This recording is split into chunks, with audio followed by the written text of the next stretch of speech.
எல்லார் வீட்லயும் இது போல இடிகள் வச்சிருப்போம். அதுல இது மாதிரி சின்ன துண்டு இஞ்சியையோ 4 பல் பூண்டையோ இடிச்சோம் அப்படின்னா அதை சுத்தம் பண்றது ஒரு வேலை, தண்ணி சோப்பு செலவு வேற. அதனால நாம் அதுக்கு ஒரு சின்ன ஐடியா பண்ணலாம். இதை பாருங்க, 2 ரூபாய் பேக்கெட்டு டீ தூள் பேக்கெட்டு உள்ள வந்து எவர்சில்வர் ஃபாயில்.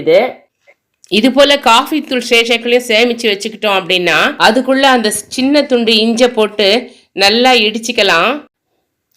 இது பாருங்க, நல்லா இடிச்சாச்சு. இப்போ நம்ம இஞ்சி டீ போடுறதுக்கோ வேற எதுக்கோ இதை நம்ம யூஸ் பண்ணோம் அப்படின்னா எடுத்து போட்டுக்கலாம். இது எவர்சில்வர் ஃபாயில் அப்படின்றதுனால அந்த ஜூஸ் எல்லாம் வேஸ்ட் ஆகாமல் தண்ணி கூட விட்டு கொஞ்சோண்டு கலந்து ஊற்றிக்கலாம். அதுக்கப்புறம் அந்த பேக்கெட்டை தூக்கி போட்டுடலாம். நம்ம வேண்டான்னு தூக்கி போடுற டீ காஃபி பேக்கெட்லாம் எடுத்து வச்சுக்கிட்டோம்னா நம்மளுக்கு வேலை, தண்ணி, சோப் லிக்விட் எல்லாமே மிச்சங்க. ட்ரை பண்ணி பாருங்க. இது போல் கொஞ்சமாக அரைக்கிறதுக்கு மிக்ஸி கூட தேவையில்லைங்க. டீ காஃபி கவரே போதுங்க.